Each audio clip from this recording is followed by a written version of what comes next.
며느리가 로또 1등 당첨금을 숨겼다. 평생 피땀 흘려 모은 돈으로 가족을 지켜온 시어머니 한옥분. 그런데 며느리 박소연, 로또 당첨금을 친정에만 퍼주고 시댁을 끊으려 한다. 시장 한복판에서 돈다발이 날아다니고 미용실에서 며느리가 무릎 꿇고 오열. 시어머니의 분노, 아들의 절규, 며느리의 충격 고백까지. 이 가족 끝내 무너질까? 아니면 눈물로 화해할까? 안녕하세요. 오늘도 사연 담은 썰에 찾아와 주셔서 고맙습니다. 무료 버튼 좋아요, 구독, 알림 버튼 꾹 눌러주시면 여러분 가정에 늘 건강과 행복이 함께 하실 거예요. 그럼 사연 담은 썰 시작합니다.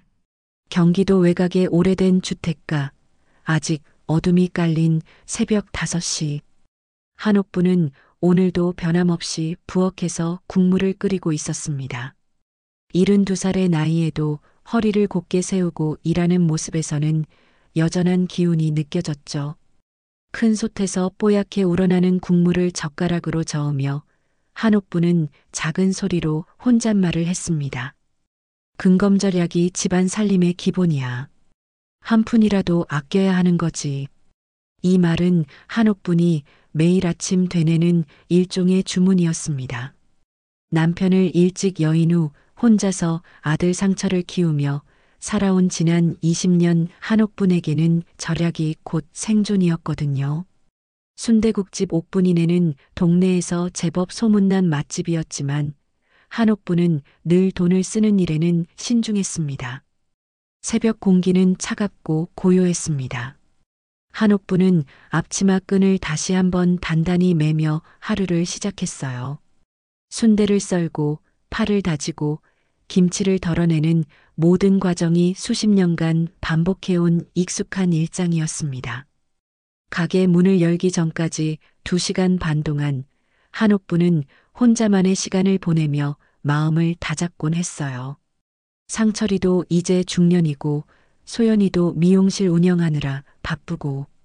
그래도 우리 가족이니까. 한옥부는 국물 맛을 보며 중얼거렸습니다. 소금 간을 조금 더하고 후추를 한 꼬집 넣으며 오늘도 완벽한 맛을 만들어내기 위해 정성을 다했어요. 손님들이 역시 옥분이네 국물이 최고야라고 말해줄 때의 뿌듯함을 위해서라도 매일 최선을 다해야 했거든요. 어머니, 일찍 일어나셨네요. 현관문이 열리며 며느리 소연이 들어왔습니다. 35살의 소연은 미용실을 운영하며 나름 성공한 여성이었죠. 깔끔한 정장 차림에 단정한 화장, 그리고 항상 예의 바른 말투로 시어머니를 대했습니다. 하지만 오늘 아침 소연의 표정에는 어딘지 피곤함이 서려 있었어요. 응, 소연아. 너도 일찍 나가는구나. 아침은 먹고 가지? 괜찮습니다. 미용실에서 간단히 먹을게요. 소연의 대답은 늘 그렇듯 정중했지만 어딘지 거리감이 느껴졌습니다. 한옥부는 소연이 집에서 밥을 먹지 않으려 하는 것이 단순히 바빠서인지 아니면 다른 이유가 있는 건지 궁금했어요. 하지만 직접 묻기에는 관계가 그리 편하지 않았습니다. 어머니, 이번 달 생활비입니다. 소연은 늘 그렇듯 봉투를 정중히 내밀었습니다. 매달 15일 어김없이 챙겨주는 생활비였어요. 한옥부는 봉투를 받으며 소연의 표정을 유심히 살펴봤습니다. 뭔가 평소와 다른 기색이 역력했거든요. 고마워, 소연아. 내가 있어서 이 집이 돌아간다. 소연은 어색하게 미소를 지으며 고개를 끄덕였습니다. 하지만 한옥부는 그 미소 뒤에 숨어 있는 복잡한 감정을 놓치지 않았어요. 마치 억지로 웃고 있는 것 같았거든요. 소연의 마음속에서는 복잡한 감정들이 소용돌이치고 있었습니다. 내가 번 돈으로 내 친정 도와주면 안 되나? 이 집 식구만 챙기라는 거야? 이런 생각이 들 때마다 소연은 자신이 나쁜 며느리라는 죄책감에 시달렸어요. 하지만 동시에 억울함도 컸습니다. 결혼한 지 10년이 넘었는데도 여전히 이 집에서는 외부인 같은 기분이 들었거든요. 특히 요즘 들어서는 친정 사정이 어려워지고 있었습니다. 아버지의 건강이 나빠지면서 병원비가 만만치 않았고 어머니 혼자서는 감당하기 어려운 상황이었어요. 소연은 시댁에 보내는 생활비 때문에 친정을 제대로 도와주지 못하는 자신을 원망하고 있었습니다. 그럼 저 먼저 가보겠습니다. 소연이 나가고 나자 한옥부는 다시 국물 끓이는 일에 집중했습니다. 하지만 마음 한편으로는 계속 소연 생각이 맴돌았어요. 며느리가 성실하게 집안일을 도와주는 것은 분명했지만 어딘지 마음에서 우러나오는 정성은 아닌 것 같았거든요. 오전 7시 한옥부는 가게 문을 열었습니다. 단골 손님들이 하나둘 들어오기 시작했어요. 공사장에서 일하는 김형님, 시장에서 생선 장사하는 박 아줌마 그리고 근처 공장에서 야간 근무를 마치고 오는 젊은 직장인들까지 한옥부는 각자의 취향을 다 외우고 있었습니다. 옥분 씨, 오늘도 국물이 끝내주네. 그러게 말이야. 여기만 한 곳이 없어. 손님들의 칭찬을 들을 때마다 한옥부는 뿌듯함을 느꼈습니다. 이 작은 가게가 자신의 자랑이자 인생 전부였거든요. 하지만 동시에 막연한 불안감도 있었어요. 언제까지 이 일을 할 수 있을지, 나이가 들면 어떻게 될지에 대한 걱정이었습니다. 점심시간이 되자 가게는 북적거렸습니다. 한옥부는 능숙하게 주문을 받고 음식을 내오며 손님들을 응대했어요. 그런데 문득 소연 생각이 다시 떠올랐습니다. 며느리가 요즘 부쩍 바빠 보이는 것도 그렇고 표정이 어둡다는 것도 그렇고 뭔가 집안 분위기가 예전 같지 않다는 느낌이 들었거든요. 오후 2시 손님들이 뜸해지자 한옥부는 잠깐 의자에 앉아 쉬었습니다. 피곤함이 몰려왔지만 동시에 하루 장사에 대한 만족감도 있었어요. 그런데 어딘지 마음 한구석이 허전했습니다. 가족 간의 진정한 소통이 부족하다는 생각이 들었거든요. 오후 3시 한옥부는 장사를 마무리하고 시장으로 향했습니다. 내일 쓸 재료를 사러 가는 길이었는데 평소보다 일찍 문을 닫았어요. 손님이 뜸했던 것도 있지만 왠지 집에만 있기가 답답했거든요. 시장 입구에 있는 슈퍼마켓에서 조미료를 사던 한옥분의 귀에 익숙한 목소리가 들려왔습니다. 계산대 앞에서 동네 아줌마들이 수군거리고 있었어요. 야, 그거 알아? 소연 미용실 사장 로또 맞았다며? 한옥분의 손이 멈췄습니다. 소연 미용실, 바로 자신의 며느리 미용실 이름이었거든요. 진짜? 얼마나 맞았는데? 글쎄, 정확한 금액은 모르겠지만 꽤 큰 돈이라더라고. 친정에 집 사줬다던데? 한옥부는 몸이 굳어지는 것을 느꼈습니다. 소연이 로또를 맞았다고? 그것도 집을 살 만큼 큰 돈을? 하지만 자신은 전혀 모르고 있었다는 사실이 더 충격적이었어요. 어머, 그럼 진짜 대박이네. 그런데 시댁에는 말 안 했나 봐? 그러게 말이야. 옥분 할머니는 모르는 것 같던데. 어제 시장에서 봤는데 평상시와 똑같더라고. 한옥부는 슈퍼마켓을 나와 길가에 멈춰 섰습니다. 머릿속이 복잡했어요. 소연이 정말 로또를 맞았다면 왜 자신에게 말하지 않았을까? 그리고 친정에 집을 사줬다는 것은 또 무슨 소리일까? 아니야, 그냥 소문일 거야. 한옥부는 스스로를 다독이며 집으로 향했습니다. 하지만 발걸음은 점점 빨라졌어요. 궁금함과 불안함이 동시에 몰려왔거든요. 집에 도착한 한옥부는 소연이 올 때까지 기다렸습니다. 평소라면 저녁 준비를 시작할 시간이었지만 도저히 집중할 수가 없었어요. 시계를 보며 안절부절 못하다가 마침내 소연이 들어오는 소리가 들렸습니다. 어머니, 일찍 들어오셨네요. 소연은 평소와 다름없는 목소리로 인사했습니다. 하지만 한옥분의 눈에는 소연의 표정이 어딘지 어색해 보였어요. 소연아, 앉아봐. 할 말이 있어. 한옥분의 진지한 목소리에 소연은 긴장했습니다. 뭔가 낌새를 눈치챈 것 같았거든요. 어머니, 무슨 일이세요? 소연아, 로또 맞았다며? 한옥분은 더 이상 돌려서 말할 수 없었습니다. 직설적으로 물어봤어요. 소연의 얼굴이 순간 굳어졌습니다. 어머니, 그건 소연은 말을 제대로 잇지 못했습니다. 결국 들켜버린 상황이었거든요. 마음 한편으로는 안도감도 있었지만 동시에 두려움도 컸어요. 어머니, 그건 제 일이라서. 소연은 눈을 피하며 대답했습니다. 하지만 한옥부는 이미 확신했어요. 소연이 정말 로또를 맞았고 자신에게 숨기고 있었다는 것을 말이죠. 내일? 우리가 한 가족 아니야? 그런 큰일을 나한테 왜 말 안 했어? 한옥분의 목소리에는 상처받은 마음이 묻어났습니다. 돈 자체보다는 며느리가 자신을 믿지 않는다는 사실이 더 아팠거든요. 어머니, 죄송해요. 말씀드리려고 했는데. 그래서 얼마나 맞았는데? 친정의 집도 사줬다며? 한옥분의 추궁에 소연은 점점 위축되었습니다.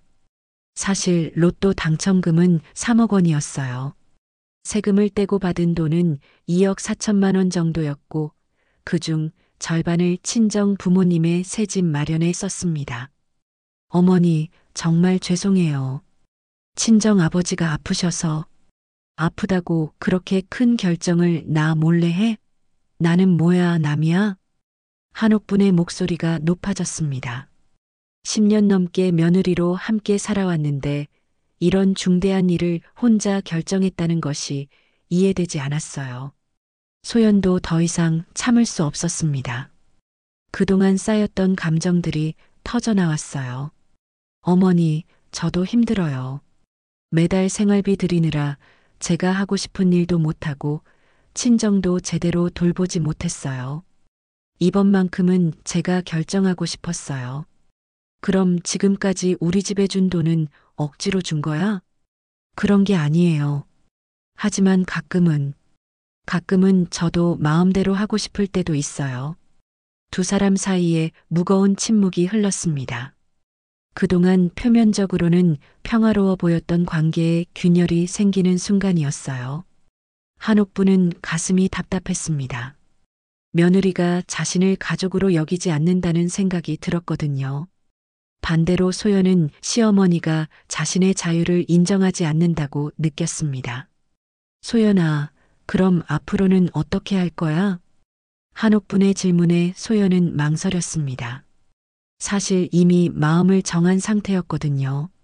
어머니, 죄송하지만 이제부터는 친정도 제가 돌봐야 해요. 생활비는 뭐? 조금 줄여야 할 것 같아요. 한옥분의 얼굴이 일그러졌습니다. 돈 문제보다는 소연의 태도가 더 문제였어요. 마치 의무를 다했으니 이제 그만하겠다는 식으로 느껴졌거든요. 알겠어. 내 마음대로 해라. 한옥부는 더 이상 말하지 않았습니다. 하지만 마음속으로는 배신감과 서운함이 교차했어요. 그렇게 첫 번째 갈등의 씨앗이 뿌려졌습니다. 그날 밤 상철이 집에 돌아왔을 때 집안 분위기는 얼어붙어 있었습니다. 한옥부는 방에서 나오지 않았고 소연은 거실에서 멍하니 앉아 있었어요.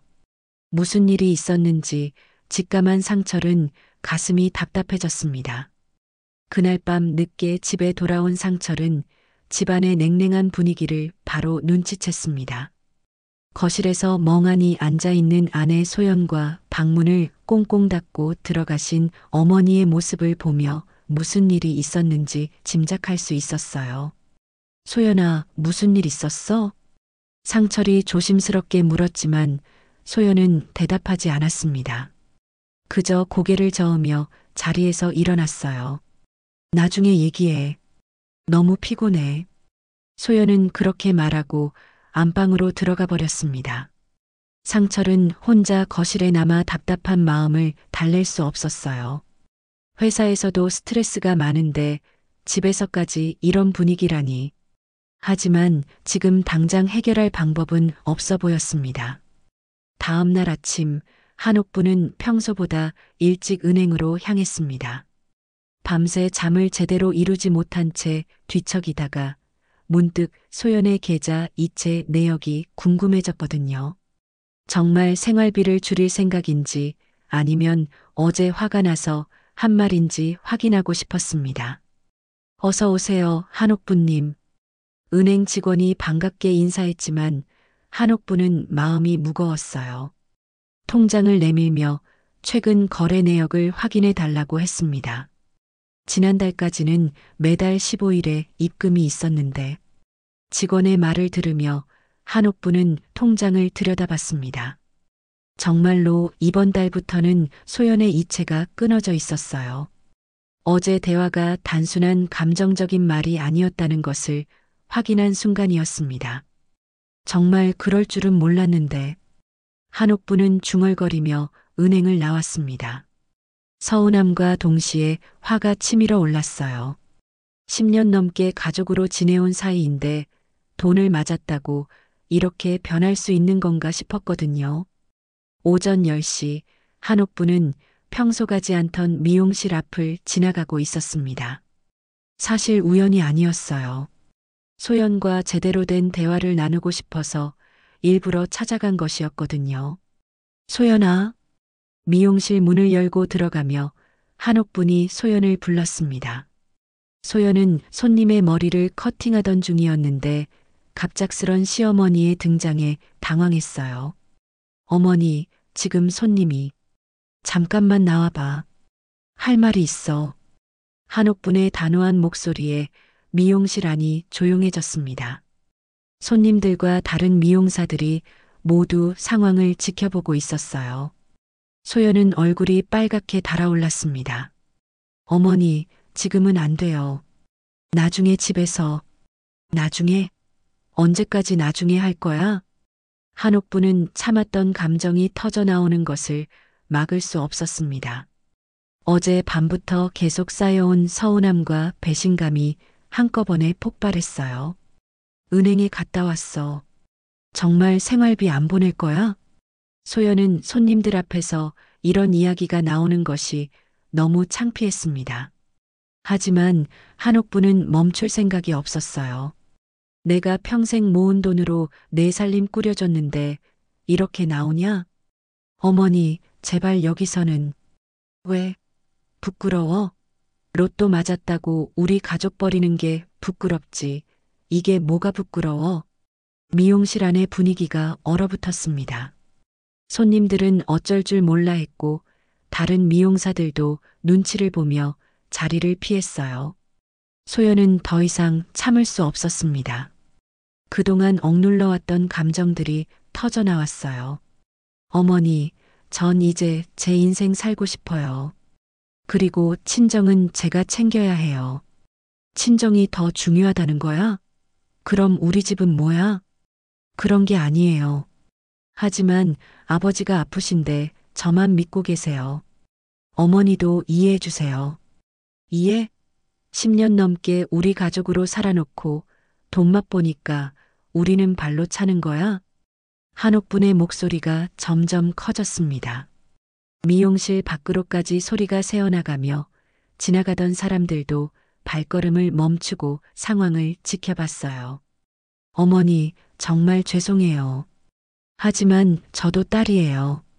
부모님을 돌봐야 할 의무가 있어요. 의무? 그럼 시댁에 대한 의무는 없다는 거야? 두 사람의 목소리가 높아지면서 미용실은 아수라장이 되었습니다. 손님들은 어색해하며 하나둘 자리를 떠났고 소연은 그런 모습을 보며 절망감을 느꼈어요. 어머니, 제발 그만해 주세요. 장사에 지장이 생겨요. 장사? 지금 장사 걱정할 때야? 가족이 뿔뿔이 흩어지는데. 한옥부는 주머니에서 돈다발을 꺼내 바닥에 던졌습니다. 그동안 소연이 보내준 생활비 중 일부였어요. 이 돈 필요 없어. 로또 맞은 며느리한테 신세 질 생각 없어. 어머니. 소연은 바닥에 떨어진 돈을 보며 무릎을 꿇고 울음을 터뜨렸습니다. 이런 상황이 될 줄은 꿈에도 몰랐거든요. 저도 지쳤어요. 매달 돈 보내느라 제가 하고 싶은 것도 못하고 친정에는 도움도 못 주고 이제 좀 제 마음대로 살면 안 돼요? 내 마음대로? 그럼 지금까지는 억지로 산 거야? 그런 게 아니에요. 하지만 가끔은 숨이 막혀요. 무엇을 해도 눈치를 봐야 하고 항상 조심해야 하고 소연의 솔직한 고백에 한옥부는 충격을 받았습니다.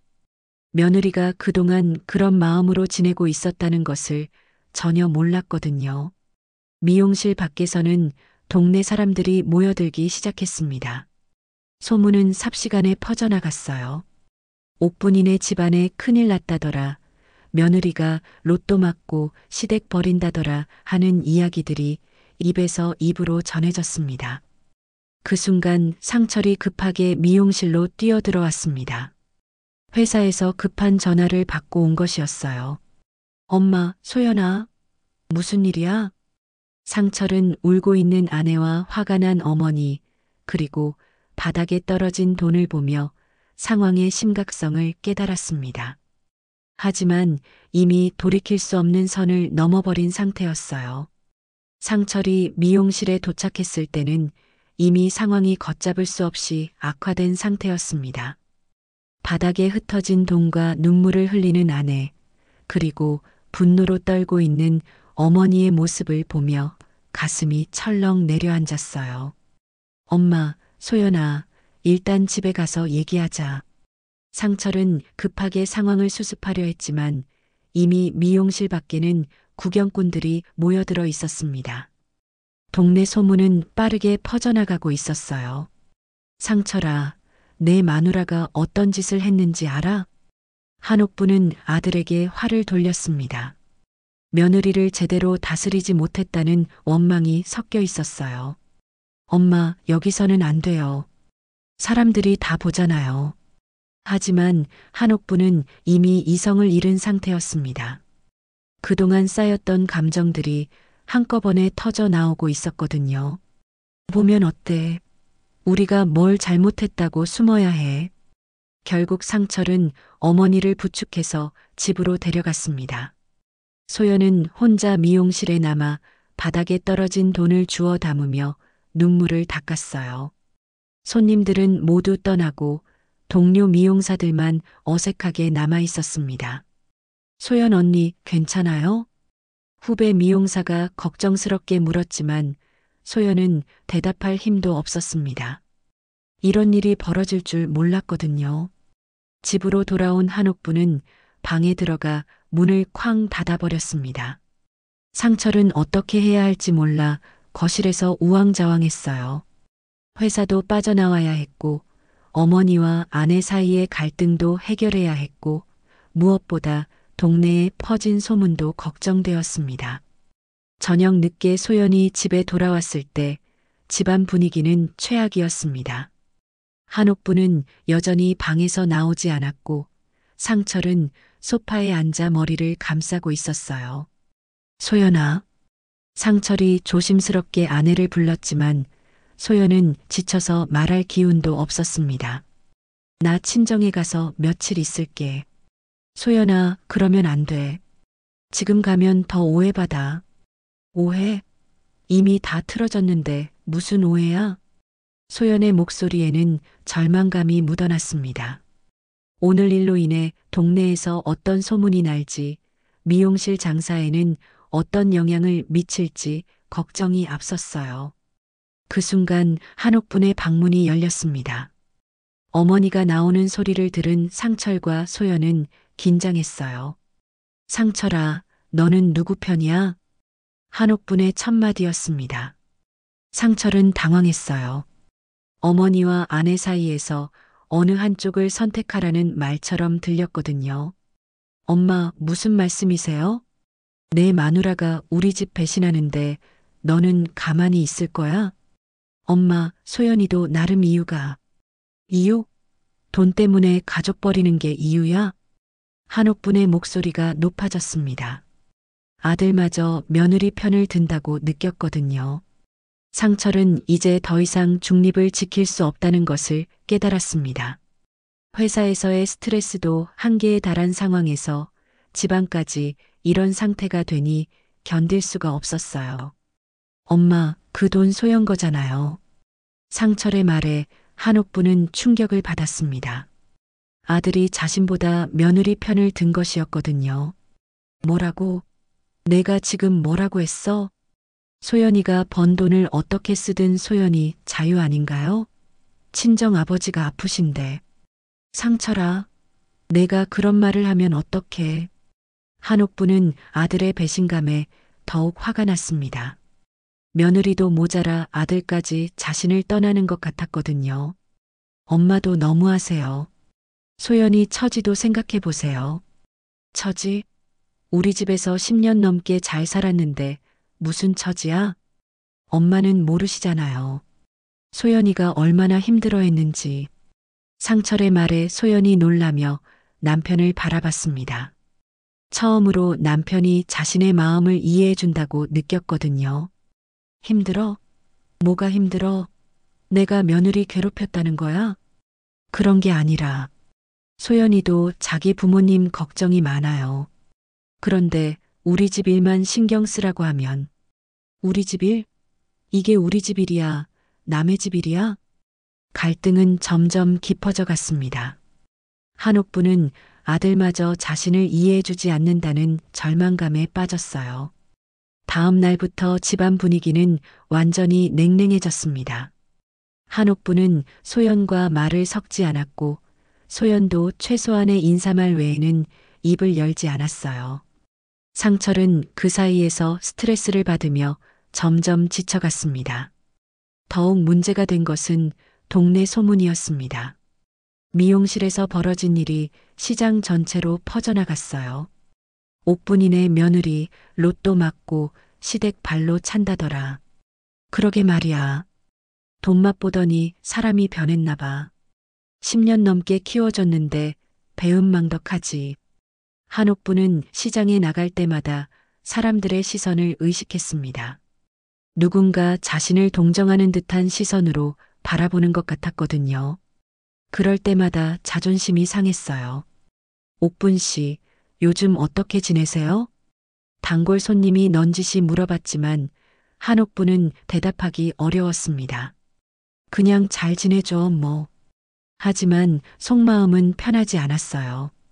며느리에 대한 원망과 동시에 이 상황을 어떻게 해결해야 할지 막막했거든요. 소연도 마찬가지였습니다. 미용실에 오는 손님들이 노골적으로 수군거리는 소리가 들렸어요. 로또 맞으면 사람이 변하나 봐. 시댁에서 그렇게 잘해줬는데. 소연은 이런 말들을 들을 때마다 견디기 힘들었습니다. 자신의 선택이 정말 옳은 것인지 의심스러워지기 시작했어요. 상철은 회사에서도 집중할 수 없었습니다. 상사로부터 업무 실수를 지적받을 때마다 짜증이 났어요. 상철 씨, 요즘 일에 집중 안 되는 것 같은데? 죄송합니다. 앞으로 주의하겠습니다. 하지만 집에 가면 더 큰 스트레스가 기다리고 있다는 생각에 발걸음이 무거웠습니다. 일주일이 지나도 집안 분위기는 나아지지 않았습니다. 오히려 시간이 갈수록 갈등은 더욱 깊어져만 갔어요. 한옥부는 매일 시장에서 사람들의 시선을 의식하며 속을 끓였고 소연은 미용실에서 들려오는 수군거림에 견디기 힘들어했습니다. 그러던 어느 날 오후 한옥분의 참을성이 한계에 달했습니다. 시장에서 만난 이웃 아줌마가 던진 한마디가 도화선이 되었어요. 옥분 씨, 며느리가 그렇게 나오는데도 가만히 있어요? 제가 봐도 너무 하는 것 같은데. 그러게 말이야. 로또 좀 맞았다고 시댁을 우습게 보나 봐. 이런 말들을 들을 때마다 한옥분의 가슴 속에서는 분노가 치밀어 올랐습니다. 더 이상 참을 수 없다는 생각이 들었어요. 이제 정말 끝장을 내야겠어. 한옥부는 중얼거리며 소연의 미용실로 향했습니다. 이번에는 확실하게 매듭을 짓겠다는 결심이었어요. 오후 3시 소연이 손님의 머리를 손질하고 있을 때 한옥분이 미용실 문을 벌컥 열고 들어왔습니다. 지난번보다 더욱 격앙된 모습이었어요. 박소연. 한옥분의 외침에 미용실 안이 순식간에 조용해졌습니다. 손님들은 놀라서 한옥분을 바라봤고 소연은 손에 들고 있던 가위를 떨어뜨릴 뻔했어요. 어머니, 지금 손님이 계신데. 손님? 손님들도 다 들어야 할 얘기야. 한옥부는 주머니에서 돈다발을 꺼내 바닥에 팽개치며 소리쳤습니다. 이 돈으로 우리 집 끊으려 했냐? 손님들은 갑작스러운 상황에 당황했지만 그 자리를 떠날 수도 없었어요.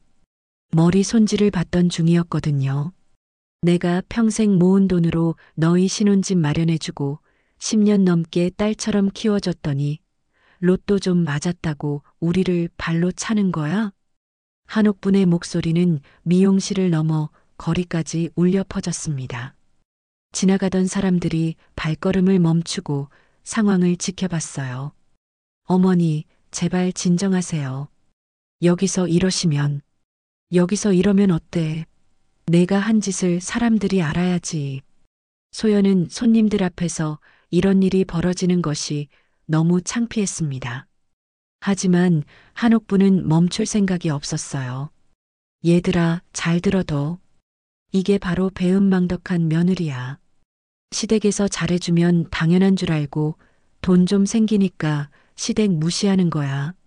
어머니, 소연은 더 이상 참을 수 없었습니다. 무릎을 꿇고 한옥분 앞에서 울부짖었어요. 저도 지쳤어요. 정말 지쳤다고요. 소연의 절규에 미용실 안이 깊은 침묵에 빠졌습니다. 그동안 쌓였던 모든 감정이 터져나오는 순간이었어요. 매일매일 눈치 보며 살고 뭘 해도 부족하다는 소리 듣고 친정에는 도움도 못 주고 이제 좀 제 마음대로 살면 안 돼요? 내 마음대로? 그럼 지금까지는 억지로 산 거야? 아니에요. 하지만 친정엔 도와줄 사람도 없어요. 소연은 흐느끼며 자신의 속마음을 털어놨습니다. 아버지가 중병에 걸리셨는데 병원비도 감당 못하세요. 어머니 혼자서는 할 수 없어요. 제가 도와드려야 해요. 그럼 우리는 뭐야? 남이야? 가족이에요. 하지만 친정 부모님도 제 가족이에요. 두 사람의 대화를 듣던 손님들은 복잡한 감정에 휩싸였습니다. 단순히 며느리가 나쁘다고만 할 수 없는 상황이라는 것을 깨달았거든요. 그래도 시댁에 말은 했어야지. 혼자 결정해서 우리를 무시하는 거야? 말씀드리려고 했어요. 하지만 어머니가 허락하실 것 같지 않아서. 허락? 내가 언제 친정 돕지 말라고 했어? 한옥분의 반박에 소연은 말문이 막혔습니다. 사실 한옥분이 직접적으로 친정을 돕지 말라고 한 적은 없었거든요. 하지만 분위기상 그렇게 느껴졌던 것이 사실이었어요. 어머니는 모르세요. 제가 친정 얘기만 하면 표정이 어두워지시잖아요. 그게 언제? 어머니, 솔직히 말씀드릴게요. 저도 서러워요. 결혼하고 10년 넘게 살았는데 아직도 이 집에서 눈치 봐야 하는 게 힘들어요. 소연의 솔직한 고백에 한옥부는 당황했습니다. 자신이 며느리를 그렇게 대했다는 생각은 해본 적이 없었거든요. 눈치? 내가 언제 너한테 눈치 보라고 했어? 말로 하지 않으셔도 느껴져요. 제가 뭘 해도 마음에 안 들어 하시고 제 방식대로 하면 간섭하시고 그건 너를 위해서, 저를 위해서요? 정말 저를 위해서인가요? 소연의 날카로운 질문에 한옥부는 할 말을 잃었습니다. 어머니, 저도 사람이에요. 제 부모님이 힘들어 하시는데 외면할 수는 없어요. 어머니도 상철 오빠 아플 때 얼마나 걱정하시는지 알잖아요. 이 말에 한옥분의 표정이 조금 누그러졌습니다. 자식을 걱정하는 부모의 마음은 누구나 같다는 것을 느꼈거든요. 그 순간 상철이 급하게 미용실로 뛰어들어왔습니다. 또 다시 전화를 받고 온 것이었어요. 엄마, 소연아, 또 뭘 하는 거야? 상철은 울고 있는 아내와 바닥에 떨어진 돈, 그리고 구경하는 사람들을 보며 절망감을 느꼈습니다. 오빠, 소연은 남편을 보자 더욱 울음을 터뜨렸습니다. 이런 모습을 보여주고 싶지 않았는데 결국 최악의 상황이 되어버렸어요. 엄마, 이제 그만하세요. 온 동네가 다 보잖아요. 그만하라고? 내 마누라가 우리 집 망신시키는데? 엄마도 지금 똑같이 하고 계시잖아요. 상철의 말에 한옥부는 충격을 받았습니다. 아들마저 자신을 비난한다고 느꼈거든요. 상철아, 너마저. 엄마, 집에 가요. 여기서 이러면 안 돼요. 상철은 어머니의 손을 잡고 미용실을 나서려 했습니다. 하지만 한옥부는 마지막으로 소연을 돌아보며 말했어요. 소연아, 내가 선택한 거야. 이제 우리는 남이야. 이 말을 남기고 한옥부는 미용실을 나갔습니다. 소연은 그 자리에 주저앉아 오열했어요.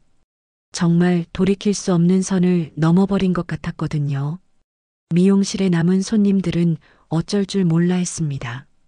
이런 가족의 갈등을 목격하게 될 줄은 몰랐거든요. 하지만 동시에 소연의 처지에 대해서도 이해하게 되었어요. 미용실에서 벌어진 두 번째 사건 이후 상철은 더 이상 가만히 있을 수 없다는 생각이 들었습니다. 어머니와 아내 사이의 갈등이 이 정도로 심각해질 줄은 몰랐거든요. 회사에서도 집중할 수 없었고 동료들마저 상철의 달라진 모습을 눈치채기 시작했어요. 상철 씨, 요즘 많이 힘들어 보이는데 괜찮아요? 네, 괜찮습니다. 하지만 전혀 괜찮지 않았습니다. 집에 가는 것이 두려웠고 이 상황을 어떻게 해결해야 할지 막막했어요. 그러던 중 문득 소연의 친정 상황이 궁금해졌습니다. 정말 아버지가 많이 아프신 건지 소연이 왜 그렇게 절박했는지 직접 확인해 보고 싶었거든요. 퇴근 후 상철은 소연에게 말하지 않고 장인어른 댁으로 향했습니다. 결혼 후 몇 번 가본 적이 있었지만 혼자 찾아가는 것은 처음이었어요. 가는 길 내내 마음이 무거웠습니다. 소연의 친정은 서울 외곽의 낡은 다세대 주택에 있었습니다. 상철이 기억하던 것보다 훨씬 초라해 보였어요. 계단을 올라가며 상철은 복잡한 감정에 휩싸였습니다. 어머님, 저 상철입니다. 조심스럽게 문을 두드리자 장모님이 나왔습니다. 예전보다 많이 야윈 모습에 상철은 놀랐어요. 어머, 상철아. 갑자기 웬일이니? 안녕하세요, 어머님. 아버님, 안부가 궁금해서 왔어요. 장모님의 표정이 어두워졌습니다. 상철을 거실로 안내하며 한숨을 쉬었어요. 아버님은 어디 계세요? 병원에 입원해 계셔. 입원해 수술하셔야 해서. 상철은 거실을 둘러보며 충격을 받았습니다. 탁자 위에는 병원비 고지서와 각종 청구서들이 쌓여 있었어요. 그리고 구석에는 빚 독촉장들까지 보였습니다. 어머님, 이게 다 뭐예요? 아이고, 보여줄 게 못 돼서. 아버님이 아프시면서 일을 못 하시니까 생활이 어려워졌어. 장모님은 눈물을 글썽이며 설명했습니다. 남편이 갑자기 중병에 걸리면서 가게가 완전히 무너진 상황이었어요. 병원비만 매달 200만 원이 넘어가고 약값도 만만치 않아. 그런데 이번에 수술비가 3천만 원이 든다고 하니 상철은 할 말을 잃었습니다. 소연이 왜 그렇게 절박했는지 이제야 이해가 되었거든요. 소연이가 도움을 주고 있다고 들었는데요. 그러게. 우리 소연이가 로또를 맞아서 많이 도와주고 있어. 그 돈으로 이사도 했고 병원비도 내고 있고 장모님은 감사한 마음을 표현했지만 동시에 미안한 기색도 역력했어요. 그런데 시댁에서는 좋아하지 않으시지? 소연이가 요즘 많이 힘들어해. 어머님, 상철은 가슴이 답답해졌습니다. 소연이 혼자서 이 모든 부담을 감당하고 있었다는 사실을 깨달았거든요. 소연이 아버님 병원에 좀 가봐도 될까요? 물론이지, 아버지도 상철이 보고 싶어 하셨어. 상철은 장모님과 함께 병원으로 향했습니다. 가는 동안 장모님은 소연의 어린 시절 이야기를 들려줬어요. 소연이가 어릴 때부터 참 효성이 깊었어. 아르바이트에서 번 돈도 다 집에 갖다 주고 대학교 때도 장학금 받아서 학비 걱정 안 시켜주고 그랬군요. 결혼하고도 친정 걱정을 많이 해. 시댁에서 잘해주니까 우리까지 신경 쓸 필요 없다고 말렸는데 상철은 소연의 마음을 조금씩 이해하기 시작했습니다. 그동안 자신과 어머니가 소연의 입장을 제대로 헤아리지 못했다는 생각이 들었어요. 병원에 도착해서 장인어른을 만났을 때 상철은 더 큰 충격을 받았습니다. 기억 속에 건강하던 장인어른은 온데간데였고 수척하게 마른 모습으로 침대에 누워 계셨거든요. 아버님, 안녕하세요. 상철이구나. 고맙다, 이런 때 와줘서. 장인어른의 목소리는 힘이 없었습니다. 상철은 눈물이 날 것 같았어요. 아버님, 몸은 좀 어떠세요? 글쎄다. 의사 선생님이 수술해야 한다는데 돈이. 장인어른은 말을 끝맺지 못했습니다. 딸에게 부담을 주는 것이 미안하다는 표정이었어요. 소연이가 많이 도와주고 있어요. 걱정 마세요. 그게 미안해서. 사돈댁에서는 좋아하지 않을 텐데. 장인어른의 말에 상철은 가슴이 찔렸습니다. 정말로 소연이 양쪽에서 힘들어하고 있다는 것을 실감했거든요. 병원을 나온 후 상철은 혼자 생각할 시간을 가졌습니다. 지금까지 자신이 얼마나 소연의 처지를 이해하지 못했는지 깨달았어요. 어머니도 마찬가지였습니다. 소연의 상황을 제대로 알면 분명 생각이 바뀔 거라는 확신이 들었어요. 집으로 돌아가는 길에 상철은 결심했습니다. 어머니에게 오늘 본 모든 것을 솔직하게 말씀드리기로 했어요.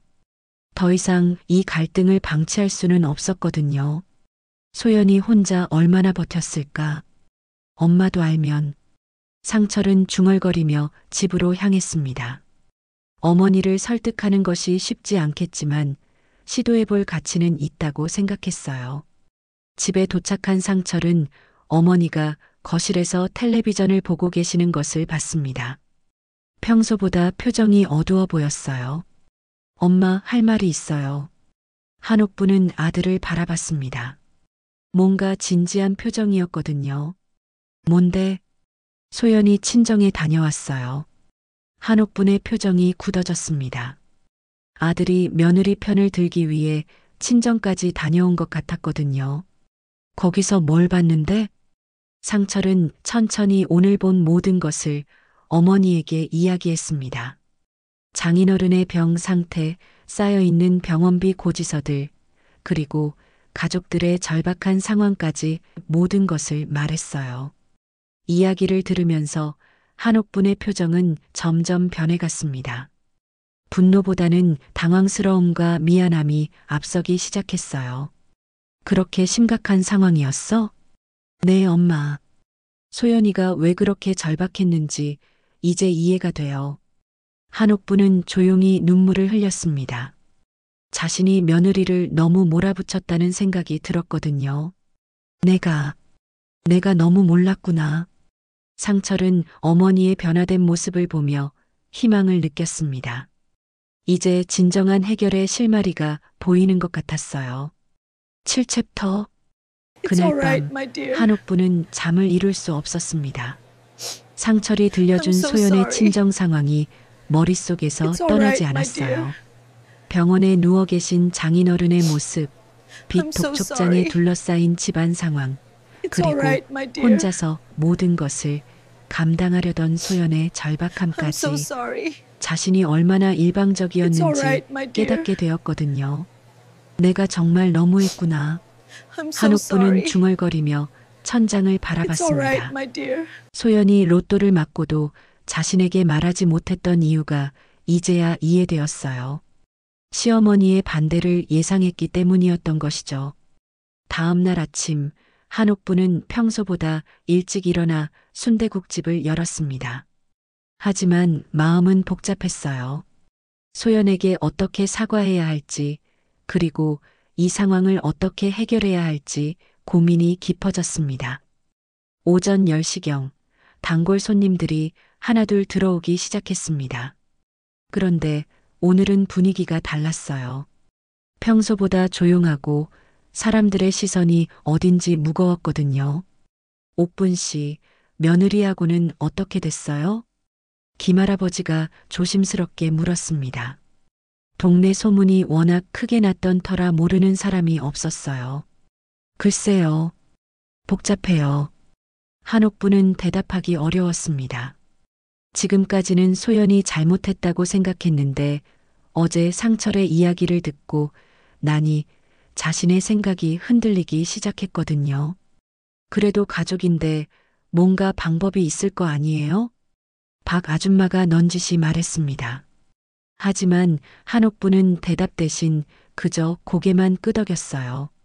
점심시간이 지나고 손님들이 줄어들자 한옥부는 중요한 결심을 했습니다. 시장 사람들 앞에서 공개적으로 소연과 갈등을 빚었으니 이제는 공개적으로 해결하는 것이 맞다고 생각했거든요. 오후 3시 한옥부는 앞치마를 벗고 시장 중앙으로 나갔습니다. 평소 사람들이 많이 모이는 곳이었어요. 마침 장날이라 더욱 붐비고 있었습니다. 여러분, 잠깐만 들어보세요. 한옥분이 큰 소리로 말하자 주변 사람들이 하나둘 모여들기 시작했습니다. 무슨 일인지 궁금해하는 표정들이었어요. 제가 며느리 소연이한테 공개적으로 사과하려고 합니다. 한옥분의 첫마디에 사람들이 웅성거렸습니다. 예상치 못한 전개였거든요. 지난번에 여러분 앞에서 소연이를 나무랐는데 제가 잘못 생각했습니다. 한옥분의 목소리는 떨리고 있었지만 단단했습니다. 자신의 잘못을 인정하는 것이 쉽지 않았지만 꼭 필요한 일이라고 생각했어요. 소연이 친정아버님이 중병에 걸리셔서 수술비가 몇 천만 원이나 필요한 상황이었어요. 그런데 저는 그것도 모르고 소연이를 몰아붙였습니다. 사람들의 표정이 점점 진지해졌습니다. 한옥분의 고백을 듣고 있는 모습이었어요. 소연이가 로또를 맞고도 저에게 말하지 않은 것은 제가 반대할 것을 알았기 때문이에요. 며느리가 시어머니를 믿지 못했던 것이죠. 한옥분은 눈물을 글썽이며 계속했습니다. 그동안 소연이가 얼마나 혼자 버텼을지 생각하니까 가슴이 아픕니다. 시댁 눈치 보면서도 친정 부모님 걱정하고 그런 와중에 저한테 매달 생활비까지 보내고 옥분 씨, 박 아줌마가 동정 어린 목소리로 불렀지만 한옥분은 멈추지 않았어요. 내가 소연이를 몰랐어요. 그 집도 우리 가족이거든요. 소연이 부모님도 제 가족이고 소연이가 부모님 돌보는 것도 당연한 일이에요. 시장에 모인 사람들은 한옥분의 진심 어린 사과에 감동받고 있었습니다. 처음에는 며느리를 나무랐던 한옥분이 이렇게 공개적으로 사과하는 모습이 인상적이었어요. 앞으로는 소연이를 더 이해하고 도와주려고 합니다. 여러분도 소연이를 따뜻하게 봐주세요. 한옥분의 사과가 끝나자 사람들 사이에서 박수가 터져 나왔습니다. 진정성 있는 사과에 감동받은 것이었어요. 옥분 씨, 잘하셨어요. 가족이 제일 중요하지요. 그래요. 며느리도 딸이나 마찬가지잖아요.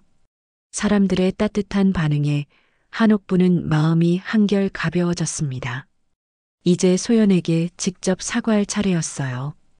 오후 5시 한옥분은 소연의 미용실로 향했습니다. 이번에는 화를 내러 가는 것이 아니라 진심으로 사과하러 가는 것이었어요.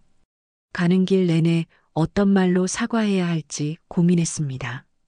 미용실 앞에 도착했을 때 한옥부는 잠시 망설였습니다. 지난번에 너무 심하게 소리를 질렀던 기억 때문이었어요. 하지만 용기를 내어 문을 열고 들어갔습니다. 어머니, 소연은 한옥분을 보고 깜짝 놀랐습니다. 또 무슨 일이 생긴 건 아닌지 걱정스러웠어요. 소연아, 손님 다 보내고 나하고 얘기 좀 할까? 한옥분의 조용한 목소리에 소연은 당황했습니다. 평소와는 전혀 다른 어조였거든요. 네. 소연은 마지막 손님을 배웅하고 한옥분과 둘만 남게 되었습니다. 미용실 안에는 긴장된 침묵이 흘렀어요. 소연아, 미안해. 한옥분의 첫마디에 소연은 눈물이 날 것 같았습니다. 시어머니로부터 사과를 받을 줄은 꿈에도 몰랐거든요. 상철이한테 들었어. 내 아버님이 많이 아프시다며? 어머니, 내가 너무 몰랐구나. 내가 혼자 얼마나 힘들었을까. 한옥부는 소연의 손을 잡으며 진심으로 사과했습니다. 어머니, 저도 잘못했어요. 말씀드렸어야 했는데. 아니야, 소연아. 내 잘못이 아니야. 내가 그동안 너를 이해하려고 노력하지 않았어. 두 사람은 서로를 바라보며 눈물을 흘렸습니다. 그동안 쌓였던 오해와 갈등이 서서히 녹아내리는 순간이었어요. 소연아, 앞으로는 내 친정일도 우리가 함께 해결하자. 우리가 진짜 가족이니까. 어머니, 소연은 더 이상 참을 수 없었습니다. 시어머니의 품에 안겨 울음을 터뜨렸어요. 어머니, 정말 죄송해요. 저도 잘못했어요. 이제 같이 살자, 소연아. 서로 이해하고 도우면서 말이야. 한옥분도 며느리를 꼭 안아주며 눈물을 흘렸습니다. 마침내 진정한 화해의 순간이 찾아온 것이었어요. 그날 저녁 상철이 집에 돌아왔을 때는 완전히 달라진 분위기를 느낄 수 있었습니다. 어머니와 아내가 함께 저녁을 준비하고 있는 모습을 보며 가슴이 뭉클해졌어요. 8챕터 화해 후 3개월이 흘렀습니다. 한옥분과 소연의 관계는 완전히 달라져 있었어요. 이제는 진정한 모녀 사이가 된 것 같았습니다. 무엇보다 소연이 더 이상 눈치를 보지 않고 자연스럽게 행동하는 모습이 가장 큰 변화였어요. 오늘도 새벽 5시 한옥부는 평소처럼 순대국집에서 국물을 끓이고 있었습니다. 그런데 이번에는 혼자가 아니었어요. 소연이 함께 와서 도움을 주고 있었거든요. 어머니, 파는 제가 썰게요. 고마워, 소연아. 내가 있으니까 일이 훨씬 수월하네. 두 사람은 자연스럽게 대화하며 함께 일했습니다. 예전에는 상상할 수 없었던 모습이었어요. 소연이 미용실 일이 없는 날에는 종종 시어머니를 도와주러 왔습니다. 어머니, 저희 아버지 수술은 잘 끝났다고 하죠? 응, 다행히 성공적이었대. 이제 회복만 하면 돼. 한옥부는 소연의 아버지를 자신의 일처럼 걱정해 주었습니다. 화해 후 소연의 부모님을 직접 병문안까지 다녀왔거든요. 그때 장인어른이 얼마나 고마워하셨는지 잊을 수 없었어요. 소연아, 오늘 오후에 내 아버님 뵈러 갈까? 정말요? 아버지가 얼마나 좋아하실까요? 소연의 얼굴에 환한 미소가 번졌습니다. 시어머니가 친정 부모님을 챙겨주는 것이 여전히 믿기지 않았거든요. 오전 8시 순대국집 문을 열자마자 단골 손님들이 들어오기 시작했습니다. 요즘 손님들의 표정도 훨씬 밝아 보였어요. 가족 간의 화해 소식을 들은 후 더욱 따뜻하게 대해 주었거든요. 옥분 씨, 며느리랑 같이 일하니까 보기 좋네요. 김할아버지가 흐뭇하게 말했습니다. 그러게 말이에요. 이제 진짜 가족 같아 보여요. 박 아줌마도 덧붙였어요. 동네 사람들도 두 사람의 변화된 모습을 보며 기뻐했습니다. 소연이가 워낙 착해서 이렇게 된 것 같아요.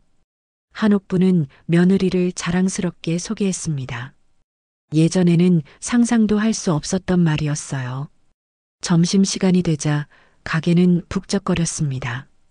한옥분과 소연은 완벽한 호흡으로 손님들을 응대했어요. 마치 오랫동안 함께 일해온 것처럼 자연스러웠습니다. 어머니, 저 테이블 주문 받을게요. 그래, 고마워. 나는 국물간 맞춰볼게. 두 사람의 대화를 듣던 손님들도 따뜻한 시선으로 바라봤습니다. 진정한 가족의 모습이 느껴졌거든요. 오후 2시 손님들이 줄어들자 한옥분과 소연은 함께 정리를 시작했습니다. 그때 상철이 일찍 퇴근해서 가게로 찾아왔어요.